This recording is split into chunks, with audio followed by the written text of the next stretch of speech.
Ya, selamat pagi, listeners, apa kabar Anda? Kesempatan kali ini saya Riama hadir kembali menemani Anda. Hari ini edisi Senin 14 September 2015, Salon Perilaku yang tentunya terus menemani Anda setiap hari Senin pada pukul 9 sampai dengan pukul 10 waktu Indonesia Barat, bersama juga tentunya saya dengan Pak William Wiguna. Pak William, pagi Pak William. Pagi juga Mbak Ria dan juga listener semuanya. Iya, pagi Pak William. Bagaimana nih Pak William terkait dengan tempat Pak William saat ini mendidik karakter bangsa supaya menjadi orang-orang yang rajin begitu Pak. Saat ini sejauh mana udah perkembangannya Pak? Sejauh ini kita makin melihat bahwa makin banyak orang-orang yang mau kerjasama nih.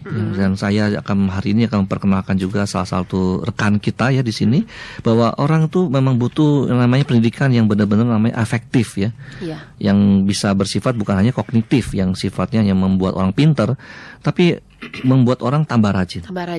Dan inilah di Care Plus Indonesia inilah memang akhirnya Pak William juga bertemu dengan orang-orang yang sebetulnya mereka punya semangat gitu ya Pak, ingin rajin, tapi mungkin selama ini ada sesuatu yang salah gitu, sehingga akhirnya Care Plus Indonesia memang harus kembali meluruskan, harus kembali ke inti, ke pokok masalah gitu ya Pak. Betul, karena menurut saya untuk berbuat jahat saja ini orang gampang diprovokasi, tapi untuk berbuat baik kok kayaknya kita masih kurang banyak. Ya misalnya kita tahu kan bahwa untuk berlaku yang baik itu orang harus banyak contoh-contoh nih rasanya. Itu yang kita mau perbanyak. Oke, baik. Dan kali ini Pak William kita juga sudah bersama dengan Pak Ahmad Supriyatna. Beliau ini adalah seorang pendidik dari Lembaga Pendidikan Pelatihan dan Pengembangan SDM Bina Putra, dan beliau ini juga merupakan salah satu pendidik dari Kampung Belajar Bina Putra Kabupaten Serang. Saya sapa dulu Pak Ahmad. Halo, selamat pagi. Assalamualaikum Pak Ahmad. Waalaikumsalam, selamat pagi Mbak Ria. Iya, Pak Ahmad, saya terus terang agak tergelitik sedikit. Ini Bapak merupakan pendidik dari Kampung Belajar Bina Putra Kabupaten Serang. Tidak terlalu jauh Pak dari Karawaci. masih satu provinsi kita ya Pak ya. Iya. Ini sebetulnya Kampung Belajar Bina Putra itu apa sih Pak? Bergerak di bidang apa? Siapa-siapa saja yang ada di sana Pak? Oke, baik Mbak Ria Mahartisteng, juga perlu diketahui bahwa pendidikan di Indonesia itu kan formatnya sebagian besar konsep sekolah ya. Nah, kita ingin mencoba keluar dari konsep itu. Jadi kita berpikir bahwa sekolah itu sebenarnya 3 tujuan utamanya: untuk memerdekakan orang, untuk memberdayakan, dan untuk membudayakan. Membudayakan. Jadi 3 hal: memerdekakan, memberdayakan, dan membudayakan. Tujuan akhir dari sekolah itu membangun budaya-budaya yang baik. Nah, kita ingin mencoba membuat sekolah itu dalam satu konsep kampung kehidupan. Jadi anak tidak hanya melulu belajar di dalam kelas seperti itu, tapi anak belajar di masyarakat. Ini konsepnya lebih luas dari sekedar sekolah alam. Iya. Lebih luas daripada sekolah alam. Sekolah alam memang beberapa waktu terakhir ini memang cukup ramai diperbincangkan. Ya, seperti apa? Bedanya di mana Pak? Kalau sekolah alam biasanya fokus mereka hanya kepada alam yang sifatnya rekreasi ya rekreasi, Pak? Atau misalnya hutan, alam seperti itu. Tapi kalau kampung belajar ini, sumber belajarnya itu juga masyarakat. Jadi siapapun di situ bisa menjadi gurunya, siapapun anak bisa belajar kepada siapa, dan lain sebagainya. Jadi komunitas yang ada di masyarakat itu adalah tempat belajar anak gitu. Jadi persis, jadi orientasinya adalah anak belajar dari kehidupan nyata. Itu saja sebenarnya. Iya, tapi mereka juga bersekolah di sekolah formal Pak? Tetap seperti itu. Jadi kita mengacu ke standar pemerintah tetap seperti itu. Tetapi aktivitas pembelajarannya untuk menguasai pengetahuannya itu tidak melulu di dalam kelas. Seperti itu. Jadi kita beri ruang yang luas kepada anak-anak untuk bisa belajar langsung dari lahan pertanian, belajar langsung dari pasar, belajar langsung dari perkantoran, seperti itu, dalam rangka meningkatkan kemampuan pengetahuan, keterampilan, dan sikap yang paling utama. Sikap. Justru jadi pengetahuan saja tidak cukup. Pengetahuan yang dimiliki anak itu kan harus diamalkan, harus diimplementasikan dalam kehidupan. Itu yang lebih penting sebenarnya dari sekolah. Nah, siapa-siapa saja Pak yang disasar dari Bina Putra ini? Kami lebih mengutamakan anak-anak setempat yang selama ini putus sekolah, putus sekolah di SMP begitu. Ini hanya SMA yang kita layani dan pendidikan non formal. Jadi mereka putus sekolah SMP? Selama ini memang paling tinggi mereka sekolah SMP. Oh, hanya sampai SMP. Lulus SMP atau? Lulus SMP biasanya sudah. Mereka kalau yang perempuan ada yang melamar gitu. Ada yang nikah ya Pak, langsung ya, ada yang langsung dinikahkan gitu Ada ya yang Pak ya. langsung dinikahkan Nggak apa-apa gitu. juga Pak. Nanti dia ketika anaknya udah gede seumuran sama mamanya. Iya. Kalau yang laki-laki ya cepat yang bisa cari uang lah seperti apa begitu. Nah, hal ini sebenarnya menimbulkan banyak persoalan sosial juga di masyarakat, sehingga kita coba membangun sekolah ini supaya mereka berani sekolah itu dulu sebenarnya. Berani sekolah. Kalau terlalu ketat juga sekolah mereka nggak takut juga gitu ya. Akhirnya kita buat konsep kampung belajar ini. Jadi ya setengah rekreasi lah mereka sebenarnya. Jadi tidak terlalu tegang gitu datang ke sekolah. Jadi sebetulnya persoalan mereka lulus SMP sehingga mereka nggak melanjutkan tidak melulu soal uang ya Pak? Tidak melulu hanya karena orang tuanya tidak mampu. Tidak, ini soal budaya juga. Soal budaya. Soal budaya. Masih cukup banyak Pak budaya seperti itu sekarang di era saat ini. Kalau mungkin era-era masa lalu kan masih Pak. Kalau kita di kota besar serasa aneh ya. Tapi kalau kita datang ke kampung-kampung itu hal yang lumrah sampai hari ini. Serang tuh nggak jauh dari ibu kota Pak. Oh, dari Tangerang dekat sekali, dari Karawaci dari dekat kota. sekali. Makanya persoalan-persoalan ini kan akhirnya jadi pertanyaan begitu ya. Betul. Ada desa yang tidak jauh dari ibu kota, tidak jauh dari istana lah bisa dibilang. Masih ada yang ternyata mengalami hal-hal yang seperti ini. Betul. Gitu. Yang paling banyak itu karena apa Pak? Kalau bukan persoalan karena mereka tidak punya uang. Kalau punya uang kan berarti sebetulnya mereka bisa lanjut, tapi ternyata ini tidak berlanjut. Itu karena keinginan sendiri atau dari orang tua? Saya kira ini kan terkait dengan budaya dan pola pikir masyarakatnya. Masyarakat setempat menganggap sekolah itu bukan sesuatu yang dianggap penting. Untuk jadi kehidupan. hanya baca tulis cukup gitu cukup, ya? Begitu. Baca tulis cukup. Mereka punya pendidikan sampai SMP cukup lah gitu. Untuk kalau perempuan kan nanti kembali ke rumah gitu kan. Ya sudah cukup ke dapur seperti itu. Sumur, kasur ya Pak. Iya. Nah, ini ingin kita coba ubah cara berpikir semacam ini. Tapi mengubah itu kalau di masyarakat juga tidak bisa hanya dengan berkata-kata. Gitu. Kita harus ada bukti gitu. Sampai kita merasa mereka mau sekolah itu manakala ada siswa perempuan yang sangat potensial, kita biayai sampai ke perguruan tinggi dan selesai dari perguruan tinggi gitu ya? Jadi sarjana bekerja secara lebih baik daripada yang lain, itu baru mereka terbuka. Harus ada contoh di sekitar mereka. Harus ada contoh. Itu kita tidak bisa hanya dengan mengajak mereka, itu tidak. Mereka harus melihat langsung gitu. Oke, nanti lebih lanjut kita sampaikan lagi ya Pak, seperti apa sebetulnya pola-pola pendidikan yang dilakukan oleh teman-teman dari Bina Putra. Untuk Anda yang ingin tahu informasi lebih lanjut seperti apa sebetulnya Lembaga Pendidikan Pelatihan dan Pengembangan ini, silakan Anda bisa buka websitenya kalau Anda yang saat ini sedang ada di depan gadget Anda, di depan laptop Anda, www.binaputra.org pakai E. BINAPUTERA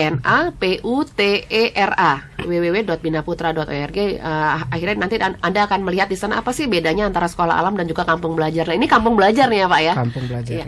Anda juga boleh tanya-tanya sama Pak William Wiguna juga dari Care Plus Indonesia. Anda juga bisa buka websitenya di www.careplusindonesia.com. Membahas seputar pendidikan berbasis kearifan lokal. Anda boleh tanya-tanya. Nanti juga yang tanya-tanya melalui line telepon 5919244 Anda akan mendapatkan buku tulisan dari Pak Ahmad Supriyatna, judulnya Pagar Hati, Penguatan dan Implementasi Pendidikan Karakter Akhlak Mulia.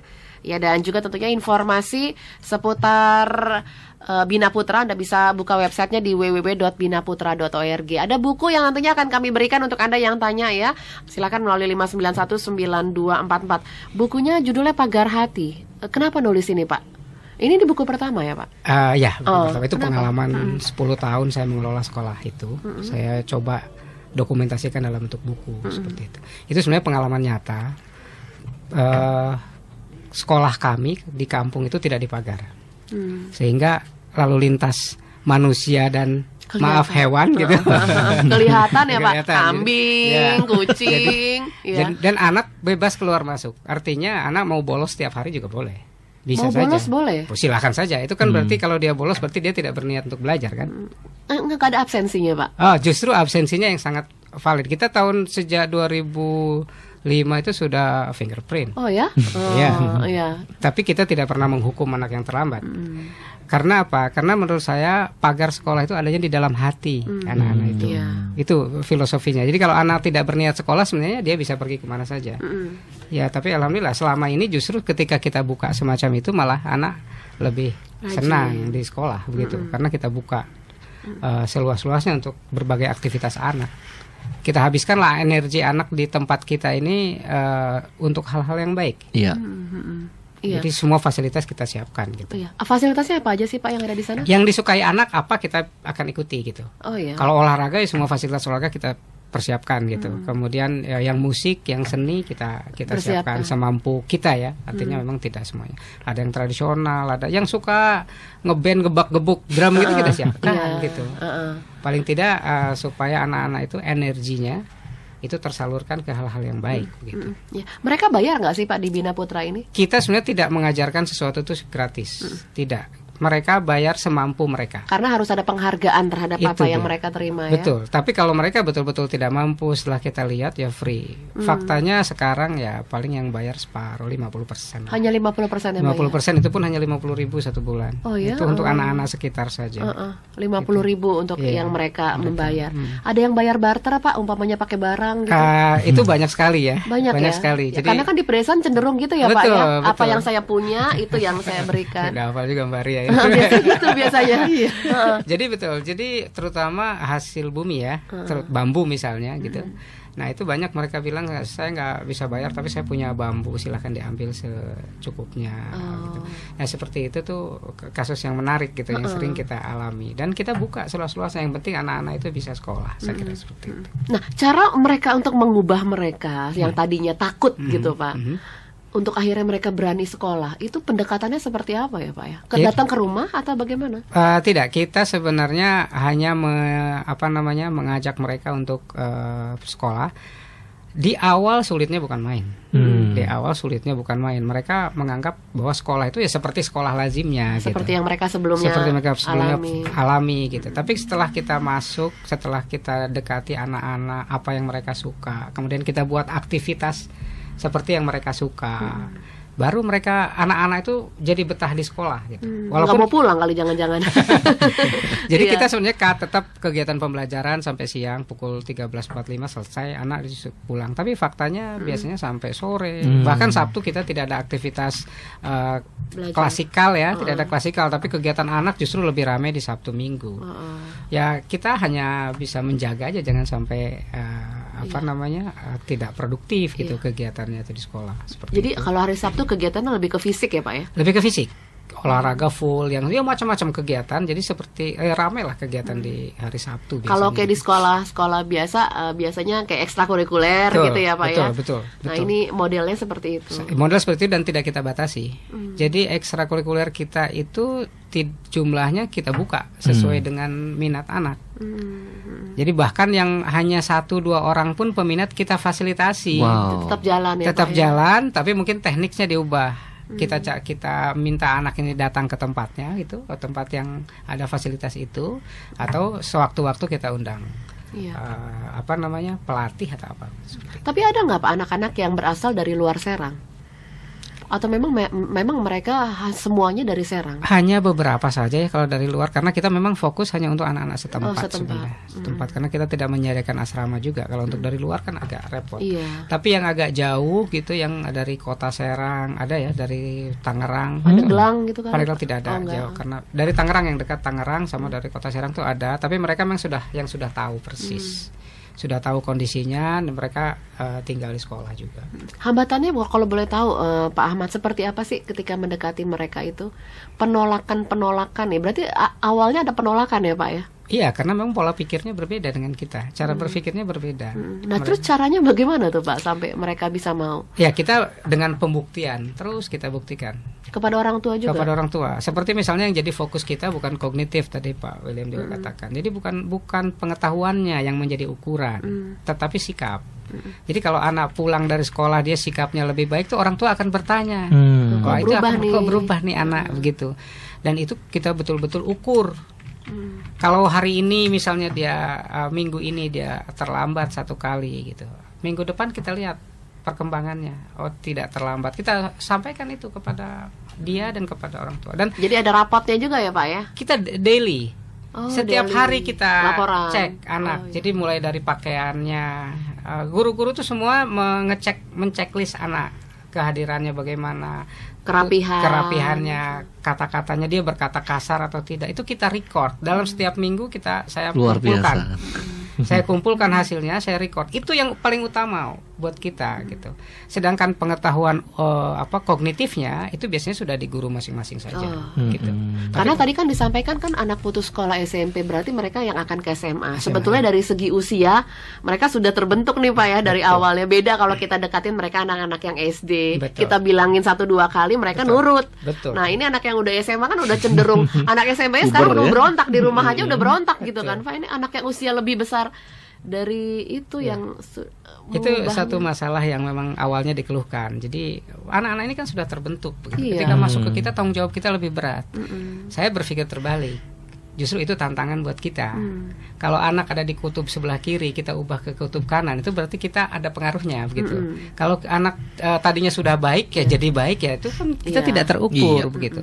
Nah, justru kasus-kasus semacam itulah yang menjadi bahan kita. Terus kita lihat perkembangan anak. Dan sejauh ini alhamdulillah seringkali orang tua datang kepada kita memberikan report, alhamdulillah anak saya berubah Pak, gini dan ke arah yang positif gitu ya Pak. Gitu. Nah, itu yang utama buat kita. Jadi bukan nilai angka. Kita tidak pernah mempersoalkan anak dapat nilai berapa. Karena buat kita sekolah itu justru untuk mereka yang memang tadinya nilainya jelek. Jangan diseleksi berdasarkan nilai seperti itu. Itu menurut saya hal yang mungkin tidak lazim juga. Karena biasanya sekolah makin bagus makin menyeleksi anak kan begitu. Kita tidak, justru kalau bisa kita seleksi dari bawah, terbalik gitu. Anak yang memang butuh pendidikan itu yang kita coba. Bukan berarti kita merasa mampu mendidik, tidak, tapi memang secara normatif sekolah itu fungsinya gitu. Jadi memang ini balik lagi kalau guru-guru yang tidak ada di sana ini panggilan dari hati, panggilan ya Pak ya. Itu dia. Bukan cuma sekedar jadi guru dapat gaji, ngajar dapat gaji, yang kebanyakan sekarang kan ya kita nggak nutup mata itu yang terjadi. Gitu. Panggilan jiwa guru ya Pak William itu mulai ini. Saya juga melihat bagaimana uniknya Pak Yatna, Pak Ahmad Supriyatna ini untuk membantu para guru bisa bertahan. Nah, gimana rasanya itu Pak Yatna? Iya, mereka dapat gaji nggak sih Pak? Tentu saya kira kan aktivitas. Ya, tentu hanya mungkin besar kecilnya itu relatif ya. Saya hanya selalu mengajak kawan-kawan itu untuk berpikir makna dari hidup ini. Itu saja makna dari hidup ini. Anda jadi guru itu pasti Tuhan yang mengatur. Ya, kalau Tuhan yang mengatur, fokus saja kita di situ. Pasti rezeki itu akan datang. Semacam itu. Terus kita sejauh ini ya alhamdulillah cukup. Saya terbantu dengan kawan-kawan yang punya dedikasi cukup baik terhadap pembinaan anak-anak, dan kita sudah satu hati katakanlah begitu. Ketika kita mengatakan anak jangan dihukum, wah ini kan sangat bertentangan dengan kelaziman gitu. Tapi setelah kita tegaskan bahwa menghukum itu mudah, tapi menghukum untuk niat yang baik dengan cara yang baik untuk tujuan yang baik itu kok jadi mulai sulit ya gitu. Nah, makanya sebaiknya saya pikir penyadaran terhadap anak itu yang penting. Seperti kalau anak datang terlambat, apa yang kita lakukan? Ya Anda pulangnya lebih belakangan. Konsekuensinya gitu ya Pak gitu ya. Saja gitu. Dan seterusnya gitu. Ini juga tidak mudah gitu. Apalagi ketika kita dulu melakukan moving class. Orang moving class itu kan kalau sudah lengkap fasilitasnya. Kita moving class itu karena kelasnya kurang. Gimana tuh Pak? Jadi kalau ruang kelasnya kurang dibandingkan rombongan belajarnya, jadi ada anak yang tidak kebagian kelas kan. Makanya supaya adil dirotasi. Hari ini yang belajar di luar kelas ini gitu. Di luar jadi maksudnya di lapangan gitu Pak? Bermacam-macam, ada yang di musola, ada yang di kebun, ada yang di mana, itu seperti itu gitu. Jadi kita bikin belajar itu menjadi sesuatu yang rileks saja, tidak terlalu menjadi beban buat anak-anak gitu. Iya. Itu kegiatannya Senin sampai Sabtu berarti ya Pak? Ya, Senin Sabtu, tapi Sabtu tidak ada klasikal ya, tidak ada di kelas hari Sabtu itu. Dan kita lebih banyak activity. Misalnya begini, olahraga kita bikin liga. Liga futsal misalnya. Itu rutin, mereka yang mengatur, didesain kayak Liga Indonesia gitu kan. Kayak Liga Super ya Pak ya. LSI. Ya, kemudian sebelum pertandingan harus ada yang pidato dulu, harus ada yang baca doa dulu, harus ada janji dulu, harus ada lagu Indonesia Raya dulu. Begitu, komplit. Nanti setelah itu ada buletinnya. Dan seterusnya ya, semua aspek kita masukin ke olahraga. Jadi mata pelajaran itu di blended di situ. Begitu. Jadi tidak terpecah-pecah begitu. Nah, sebelum pembukaan ya sama, ada defile, Iya. ada lomba bikin kaosnya sendiri dan lain sebagainya. Gitu. Iya, mereka pakai atribut Kebanggaan mereka ya. gitu. Kalau bisa ada sponsor tuh Pak, bank ini, bank ini. Ya, atributnya gitu ya. Nah, ini sebetulnya kan cikal bakal ya Pak. Akhirnya mereka bisa keluar, mereka berani untuk eksis gitu nanti di dunia yang mereka suka gitu ya. Nah, itu ada, apakah anak-anaknya itu semua putus sekolah atau mungkin mereka ada juga yang mereka masih sekolah formal? Ini jamnya jam berapa sih Pak? Oh enggak, ini kita kan sekolah formal sebenarnya. Statusnya SMA. Oh, statusnya formal, SMA Bina Putra ini oh, formal. SMA. Jadi namanya sebenarnya izin resmi itu SMA. Oh iya. Semua kegiatan pakai kurikulum SMA, SMA. kita. Hanya model pembelajarannya dalam suatu konsep kampung. Berbeda. Jadi kalau ada yang lain mungkin sekolah alam, kalau kita sekolah komunitas. Pakai sekolah seragam nggak ya masyarakat. mereka Pak? Seragam ada hari-hari tentu kita tentukan. Oh, jadi ada saat mereka baju bebas. Ada pada hari Kamis itu mereka bebas pakai baju apa aja, tapi batik. Oh, Begitu. harus batik. Kenapa? Karena kita cinta ingin, Indonesia. seperti itu. Iya. Hari Sabtu free bebas, hari Sabtu ada kita atur supaya mereka, dan tidak dihukum kalau mereka tidak mengenakan seragam. Paling kita tanya kenapa tidak pakai begitu. Nah kemudian kita gali informasi dari dia kenapa. Mungkin basah lah Pak, bajunya cuma satu dan lain sebagainya. Itu kan hal yang Iya. Jangan Tapi dibesar-besarin ya. tidak. Jadi akhirnya mereka sendiri punya rasa tanggung jawab terhadap itu gitu. Seragam itu kan hanya mengukur mereka taat nggak terhadap aturan. Iya, Itu iya. perlu gitu. Dan memang harus ada persiapan gitu. Betul. Itu kan seragam itu kan identik malam hari mereka harus mempersiapkan diri, nggak Betul. asal-asalan gitu ya Pak Betul. ya. Ya nanti kita lanjutkan lagi ya Baik. Pak Ahmad, dan tentunya listeners nanti akan kami buka line telepon ya, saatnya kami buka di 5919244. Nanti juga akan ada buku yang akan kami berikan untuk Anda yang bertanya. Buku dari Pak Ahmad Supriyatna, Pagar Hati, diterbitkan oleh AMP Press ya, dan juga PBB. Ya, kita terus bersama dalam rangkaian Heartline Coffee Morning. Luar biasa sekali kalau tadi selama setengah jam ke depan narasumber kami Pak Ahmad Supriyatna dari Lembaga Pendidikan Pelatihan dan Pengembangan SDM Bina Putra ini sudah menyampaikan kepada kita sebetulnya apa sih yang harus dilakukan oleh anak-anak, khususnya untuk anak-anak yang putus sekolah begitu ya. Pak Ahmad Supriyatna ini merupakan seorang pendidik, dan kalau dilihat memang pendidik sekarang beda sama pendidik zaman dulu ya Pak ya. Sebetulnya saya tertegun dengan tulisan Pak Ahmad di bukunya, mendidik adalah pekerjaan tersulit, tidak bisa dilakukan main-main gitu Pak. Atas dasar ini makanya Pak Ahmad bertekad untuk untuk tidak menjadi guru, padahal Bapak ini merupakan anak guru. Nah, sebenarnya gimana sih Pak? Iya. Tulisan ini apa? Ya, Maria. Jadi dulu itu kan kita melihat guru-guru kita waktu kita sekolah dulu itu kan tanpa pamrih ya. Iya. Mereka sudah tahu memang dengan penghasilan yang sangat minim, tapi mereka totalitas melakukan proses pendidikan. Makanya Iwan Fals bikin lagu Umar Bakri. Umar Bakri. Iya. Iya. Ya, tapi tentu sejalan dengan perkembangan zaman, sekarang orientasi teman-teman kita di pendidikan juga berubah. Memang juga dunianya juga berubah. Akan tetapi sebenarnya satu kompetensi yang paling utama dibutuhkan oleh seorang guru itu adalah keikhlasan. Karena apa? Keberhasilan seorang guru itu tidak mudah diukur. Itu akan terjadi manakala murid-muridnya bisa hidup lebih baik daripada gurunya dari segala hal, termasuk akhlaknya. Itu yang paling utama. Jadi tidak bisa ditentukan. Jadi kalau seorang guru tidak memiliki keikhlasan semacam itu, dan sementara orientasinya hanya yang lain gitu, nah itu seringkali tidak berhasil. Nyebutnya tuh harusnya kita pendidik atau pengajar ya Pak? Pendidik. Kalau pengajar kan hanya mengajarkan materi. Kalau mendidik itu sebenarnya memberi contoh. Jadi murid pertamanya dia itu ya dirinya sendiri. Teladan ya Pak? Iya, teladan. Jadi orientasinya kalau dia harus mencontohkan. Tidak bisa hanya dengan mengatakan gitu. Nah, ini sulitnya sebenarnya. Kalau pakai analogi gini, mengajar itu kayak kita buka account di bank, kemudian nanti diisiin. Jadi kayak orang transfer account doang. Betul. Sedangkan pendidik itu harus didampingi, mengajak dia, dan juga termasuk unsur mengajar dan juga unsur mendampingi. Ada pendampingan. Pendampingan. Ya. Iya. Nah sebetulnya nih Pak, mana yang sesuai dengan di buku di halaman 31 nih Pak, buku Pagar Hati. Sebetulnya mana yang sesuai dengan prinsip pendidikan? Siswa milih sekolah atau sekolah yang milih siswa? Soalnya kalau tadi saya dengar penjelasan dari Pak Ahmad, ada kesan di sana sekolah yang milih siswa karena gitu kan ya kita melakukan apa sih semacam pendekatan ya mereka yang tadinya takut sekolah jadi berani sekolah tapi kan kalau yang kita lihat sekarang justru malah kita sibuk nyari sekolah Pak. Betul.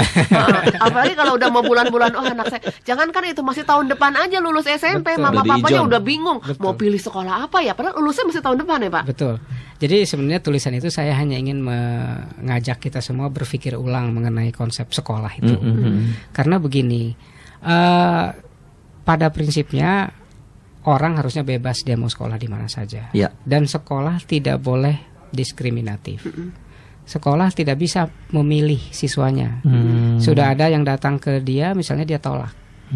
Itu sebenarnya tidak. Kalau prinsip guru mengajar, itu siapapun murid yang datang itu harus dilayani. Iya, menerima. Itu yang paling utama.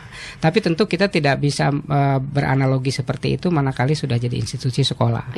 Tapi sebenarnya saya ingin sekolah-sekolah itu, terutama sekolah-sekolah negeri itu tidak memilih siswanya. Artinya gini, yang boleh masuk ke sekolah saya itu hanya yang nilainya 8 misalnya. Enggak, hanya yang nilainya 8, yang tidak 8 tidak bisa masuk misalnya begitu. Nah, ini sebenarnya jadi menjadi salah satu ketidak efektifan sekolah menurut saya. Berarti nggak setuju Pak adanya sekolah unggulan gitu? Tidak.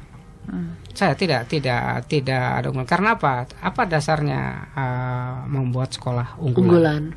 Jadi nanti akan memilah-milah yang masuk ke situ hanya anak-anak yang dipersiapkan tertentu, yang lain tidak. Yang membutuhkan pendidikan itu orang yang paling tidak unggul. Ini logika kita sederhana. Jadi kita putar balik nih logikanya. Betul. Ya, Pak, misalnya jangan mau enaknya. Betul. Kalau anak yang pintar-pintar saja masuk ke sekolah unggulan, terus fungsi guru di situ, fungsi pendidik itu apa? Ini cara berpikir gampang saja gitu. Oleh karena itu saya sebenarnya lebih senang orang memilih sekolah itu pakai sistem kuota saja. Oh, sekolah saya hanya sanggup menampung 100, ya udah begitu pendaftar 100 ya sudah close gitu.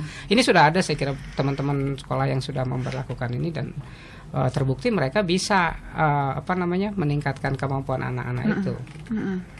Nah kalau kalau kita kan kemarin itu juga sibuk tuh Pak dengan yang namanya UAN, ujian nasional segala, makanya banyak yang tolong dihapus ini apa gitu. Nah kalau kita lihat kan akhirnya memang banyak anak-anak tuh yang ngisi UAN tuh asal-asalan gitu ya. Ya karena pilihan ganda A B C D E, jadi hitung kancing aja gitu Pak. Ini sebetulnya metode yang bagus itu untuk kita kan pengen tahu hasil belajar mereka selama ini kan memang harus melalui proses ujian gitu kan Pak ya. Betul. Jadi sebenarnya UAN itu punya dua sisi yang sama-sama harus kita lihat ya. Ujian nasional di satu sisi tentu pemerintah ingin memetakan. Ingin memetakan sekolah ini sudah melakukan proses pembelajaran yang benar atau tidak. Dan cara mereka mengukur itu adalah dengan ujian nasional. Itu sah-sah saja saya kira gitu ya. Walaupun ada yang mengkritik juga, loh kan pemerintah mengujinya dengan kognitif, dengan hanya pengetahuan. Padahal sekolah dituntut untuk yang afektif, yang sikap. Kok mana mungkin katanya bisa terukur sikapnya kalau hanya dengan pengetahuan. Tapi itu juga menurut saya tidak pas, karena tidak mungkin juga pemerintah mengukur secara afektif. Kalau pemerintah mengukur sikap berapa lama dan lain sebagainya. Tapi paling tidak dengan pengetahuan itu bisa. Akan tetapi yang selama ini jadi persoalan adalah UN itu menjadi syarat kelulusan.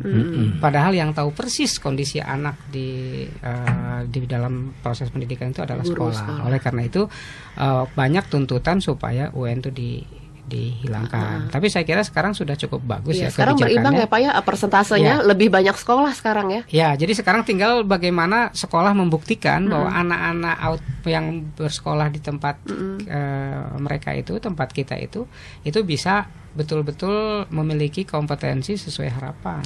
Itu saja sebenarnya. Karena ujian nasional bukan lagi syarat kelulusan gitu.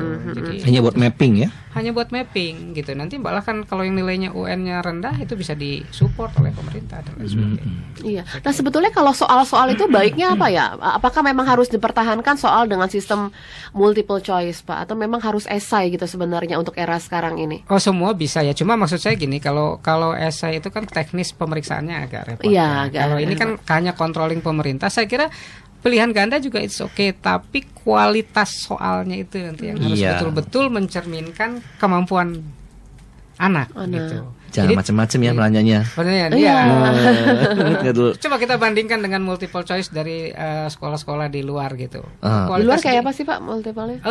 Selalu mengedepankan ini logika anak gitu. Iya. Saya pernah membandingkan dengan kawan-kawan beberapa soal dari luar juga yang nah di kita tuh masih lemah. Tapi belakangan ini saya kira sudah mulai membaik gitu ya. Jadi berarti nggak perlu banyak-banyak juga sampai 100 gitu ya Pak ya? Iya, sebenarnya itu kan hanya untuk mengukur setiap kompetensi aja. Jadi kalau kita ingin mengetahui anak memahami satu hal, kita cek indikatornya apa gitu. Nah, dari indikator ini kita akan cek soalnya seperti apa. Jadi memang itu alurnya harus betul-betul sesuai. Jadi soal yang diberikan kepada anak itu bisa memberikan gambaran kompetensi apa yang akan dilihat seperti itu. Nah, di Kampung Belajar Bina Putra ini Pak, sebetulnya tujuannya apa sih? Ingin menghasilkan anak-anak yang mereka lulus SMA? Atau sebetulnya apa yang diinginkan lulusan-lulusan dari Kampung Belajar Bina Putra ini? Ingin mengubah mindset masyarakat, ingin mengubah kondisi masyarakat yang dalam mana, jangka Pak, panjang. Budaya, kan tadi sekolah itu adalah memerdekakan. Memerdekakan tuh anak tidak bergantung pada siapapun. Iya, merdeka gitu merdeka. Ya, Pak. Dia bisa hidup mandiri. Iya. Punya wawasan untuk hidup mandiri. Selama ini bergantung pada orang, bekerja di pabrik. Itu jadi persoalan. Bisa nggak dia bisa mandiri gitu? Nah, tanpa itu mereka harus bekerja dengan orang lain. betul. Jadi kemandirian itu penting supaya merdeka begitu. Nah, kemudian yang kedua memberdayakan. Meningkatkan kemampuan potensi anak, potensi diri. Tuhan menciptakan dia lahir di kampung itu pasti dengan segenap perangkat yang siap untuk dia. Seperti saya gambarkan begini, ada pabrik pensil di tempat kami itu. Pabrik pensil itu bahan bakunya pulai, Alstonia scolaris, nama satu pohon gitu ya. Yang punya pabriknya maaf orang luar lah. Yang di negerinya sendiri pohon itu tidak tumbuh. Oh, tumbuhnya di sini. Tumbuhnya di kita banyak sekali. Dan anak-anak setiap hari bermain dengan pohon itu. Tapi anak-anak tidak tahu bahwa dia bekerja di pabrik yang bahan bakunya pohon punya itu. Dia. Dan dia bekerja pada orang lain. Miris ya. Miris. Ini jadi hal semacam ini yang ingin kita coba sampaikan kepada anak-anak bahwa mereka lahir di sini berarti Tuhan memberikan bekal untuk hidup dia di sini. Modalnya tuh udah ada ya Pak, modalnya. Itu. Sampai di kita banyak bambu, banyak pulai. Bambu yang bikin chopstick juga orang luar. Iya. Ya. Di kita dibuang-buang begitu bambu. Nah, ini yang ingin kita ubah, yang ingin kita hasilkan dari sekolah ini mengubah tatanan itu. Tapi tentu tidak mudah. Saya akui gitu ya, tidak mudah. Tapi saya pikir kita jalan saja begitu. Iya, sudah berapa angkatan ini Pak yang lulus dari sekolah dari Kampung Belajar Bina Putra? Kita sudah 10 angkatan. Jadi sekarang angkatan ke-13 yang tahun ini. Oh, sudah cukup lama juga ya 2003, Pak ya? Kita. 2003 sudah angkatan yang ke-13. Nah, sejauh ini melihat tidak Pak dari Kampung Belajar Bina Putra, lulusan-lulusan yang dihasilkan itu sekarang ini sudah apa yang mereka lakukan? Kita ada pemetaan ya, pemetaan terhadap alumni sekitar hampir 500-an sekarang alumni kita. 500 alumni. 500. Memang dari awal kalau anak itu potensial secara akademik itu kita dorong dan kita bantu biayai sampai kuliah. Oh, mereka kuliah. Kuliah kita dorong. Jadi setiap angkatan itu mungkin ada sekitar 3 sampai 5 orang lah yang kita biayai bantu untuk kuliah ya. Kemudian, mereka kuliah di mana? Kuliah melalui jalur PMDK atau melalui jalur macam-macam ya, macam-macam ya di yang ke IPB juga cukup banyak, yang ke Unsud juga ada, yang lewat seleksi ke UI juga ada, tetapi jalurnya berbeda-beda. Kemudian setelah mereka masuk, kita harapkan itu membawa perubahan di kampungnya masing-masing. Nah, selebihnya itu memang masih bekerja dengan keberagaman. Tapi yang menarik buat saya sekitar beberapa persen terakhir ini agak banyak juga yang wirausaha. Mereka usaha mandiri. Mereka usaha mandiri di rumah gitu. Ada yang mereka berani buka itu setelah mereka punya teman di luar yang membutuhkan. Saya lihat ada beberapa kemarin yang bikin produksi tas, garment gitu tuh. Jadi mereka kayak join ya Pak ya, mereka jadi, join. Semacam itu. Nah, kemudian kita bikin forum di tempat kita ini, tempat ngumpul gitu untuk sharing dengan teman-temannya tentang kewirausahaan Iya, itu. dan biasanya efektif forum-forum seperti ini ya, Iya, Pak ya. iya, Saling sejauh ini. belajar, Betul. saling berbagi. Betul. Makanya kita juga dorong di anak-anak itu selama anak-anak sekolah di Bina Putra itu wajib punya usaha. Usaha yang dilakukan di sekolah gitu. Nah, ini udah beberapa nih yang kita Iya, ya. coba kembangkan. Oh, jadi ada usaha di sekolah juga ya, Pak? Iya. Kayak praktek ya mereka ya? Iya, Ibaratnya karena kayak praktek. Mereka kan siang kosong itu ya. Waktu siang kosong mereka nggak pulang, lebih baik mereka kerja. Kayak anak-anak yang bikin bros kecil-kecil Iya, itu ya, tiap hari mereka bikin. bikin di situ ya, kita setiap Sabtu itu kita beli semua. Oh, gitu. Kita beli. Jadi nanti ada tim marketingnya yang menjual gitu. Nah, kemudian tentu yang berbahan baku lokal ya. Nah, makanya kita berpikir bahwa bahan baku lokal itu yang menjadi sumber kehidupan dia. Kayak bikin tepung mokaf modified cassava itu yang singkong difermentasi, kita udah produksi, tapi dengan skala yang tidak besar, hanya untuk kepentingan anak-anak punya uang saku saja gitu. Nah, seperti itu. Jadi kita dorong mereka. Nah, yang sulit adalah yang membimbing kan harus yang memang juga punya pengalaman, guru-guru itu. Makanya tahap Tapi kita terima telepon dulu ya, Pak ya. Baik. Oke, halo, selamat pagi. Pagi, Pagi dari siapa, Ibu? Bu Yuli. Bu Yuli. Oke, Bu Yuli, silakan Bu Yuli. Ya, pagi ya. Ya, saya senang nih sama Pak Ahmad ya, yang mengadakan pendidikan buat anak-anak yang nggak mampu gitu ya. Nah, itu di daerah mana ya, Pak? Oh, daerah mana gitu ya? Oke, baik, itu aja Bu Yuli.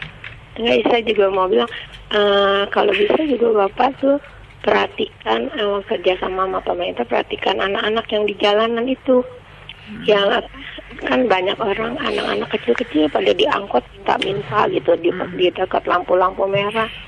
Kalau bisa kan diadakan rumah singgah buat anak-anak yang bisa sekolah gitu ya. Anak-anak kasihan, anak-anak kecil pada minta-minta kan diangkut anak-anak balita gitu. Oke, Bu Yuli. Iya. Makasih Bu Yuli ya. Sekarang di Puji Tuhan ya udah ada PAUD gitu ya. Iya, Jadi kan iya. anak usia dini ya. Oke, Di baik. sini di kampung-kampung nih. Ya, makasih. Iya, makasih Bu Yuli. Ya memang, nah ini makanya kenapa Pak Ahmad berbuat. Kadang-kadang kita semua memang kesian ya, kita prihatin ya. Ya akhirnya memang kita hanya sebatas di wacana aja gitu ya Pak. Makanya memang Pak Ahmad dan juga teman-teman akhirnya kita tidak hanya sekedar berwacana di sini. Oke, silakan Pak merespon apa yang disampaikan Bu Yuli. Oke, terima kasih Bu Yuli. Ini lokasinya di Kampung Sebekaramat, Desa Ranca Sumur, Kecamatan Kopo. Ranca Sumur, Ranca Kopo. Sumur, Kecamatan Kopo, Kabupaten Serang. Sebenarnya tidak berbatasan langsung dengan Tangerang, Lebak. Dekat Maja katanya ya Pak? Ya, dekat Maja ya. Sekarang Maja udah terkenal ya. Sekarang orang udah tahu tuh Iya. Maja. Oh, Maja. Kalau Iya. dulu kan di mana ya? Di Indonesia kah Iya. gitu? Ya, berbatasan dengan Maja. Maja kan ke Kabupaten Lebak gitu. Saya senang sekali dengan pemikirannya Bu Yuli untuk mengangkat anak-anak yang di jalanan ya. Saya kira itu bagian dari pemikiran kita. Hanya barangkali kemampuan kami sementara ini hanya fokus di anak-anak kampung, anak-anak yang ada di kampung dulu gitu. Tapi itu Lokal, ya. lokal ya, tidak menutup kemungkinan sih ke depan. Karena kan kalau kita harus membawa anak-anak itu tentu fasilitas juga harus kita siapin Ya. lebih banyak ya. Tapi saya setuju dengan langkah itu. Insya Allah kalau memang ada kesempatannya gitu, kita juga ingin berbuat untuk mereka. Karena itu juga masalah pola pikir mereka. pikir, Mereka cari iya. cara yang paling mudah saja begitu ya, untuk mencari uang, untuk menyelamatkan keluarga dan lain sebagainya. Padahal sebenarnya harusnya pendidikan itu justru yang utama, menyiapkan anak-anak itu untuk hidup lebih baik begitu. Betul, betul. Itu sebenarnya. Jadi bukan hanya nilai-nilai dalam bentuk angka itu Iya, gitu yang menjadi tujuan gitu. Karena memang kalau pertanyaannya haruskah bersekolah, ya harus ya Pak. Saya kira ya, dalam konteks bahwa bersekolah itu untuk menyiapkan dia hidup di masa yang akan datang, masa depan. Kita sebenarnya kan menyiapkan anak ini untuk hidup di masanya dia, Iya. bukan di masa kita. Iya. Iya. Makanya harus dengan sesuatu yang dia siap. Ini di bukunya Daniel Pink itu dijelaskan bahwa era agroindustri, agrobisnis dulu, agriculture dulu itu sudah Berubah ya Pak? Berubah, udah menurun, udah berganti dengan era industri. Era industri udah berganti dengan era informasi. Iya. Ke depan itu eranya era konseptual, era ide, era gagasan. Jadi yang punya nilai itu adalah hasil karya pemikiran. Iya, mereka Iya, yang contoh punya kayak ide. sekarang ya, orang punya taksi, punya kendaraan, tapi yang mengendang yang punya Gojek, ya, Google. Betul, Pak William, betul. Ya, jadi orang-orang konsep yang saat ini diakui. yang mereka punya. Iya, era konseptual itu eranya sekarang. Nah, anak-anak kita harus kita arahkan begitu, bahwa dia walaupun tinggal di kampung, eranya sudah era dunia. Dia bisa menjual apapun yang di kampung ke seluruh dunia. Sekarang udah bisa jualan online. Nah, itu dia maksud saya. Ya, Jadi ya, itu ya, yang ingin ya, kita ya. bangun dari anak-anak kampung itu. Cuma saya bingungnya ngitung pajaknya gimana nih. Untung belum ada nih hitungannya. Belum ada hitungannya. Iya. Mungkin belum ketemu Pak, belum Iya. ketemu ya. Ya baik, Pak Ahmad, kita harus akhiri ternyata nih. Nanti untuk Ibu Yuli nanti kita kirimkan bukunya ya. Pak Ahmad, ada yang mau disampaikan dulu Pak Ahmad, pesan-pesan? Baik, saya sebenarnya ingin mengajak semuanya, mengajak orang tua, mengajak teman-teman pendidik semua untuk kembali ke ruhnya pendidikan seperti yang disampaikan oleh Ki Hajar Dewantara dalam 2 bukunya yang sangat tebal itu, buku pendidikan. Ingarso Sungtuludo itu ya Pak. Bukunya 2, bukunya pendidikan Pendidikan. dan satu lagi bukunya kebudayaan. Pendidikan kebudayaan. 2 buku itu, dan sayangnya buku itu sulit sekali kita dapatkan gitu ya di umum, dan saya sudah minta ke teman-teman di Taman Siswa untuk diterbitkan kembali. Oh, diterbitkan kembali. Kemudian satu lagi dari Engku Syafei, Muhammad Syafei yang dari Ins Kayu Tanam.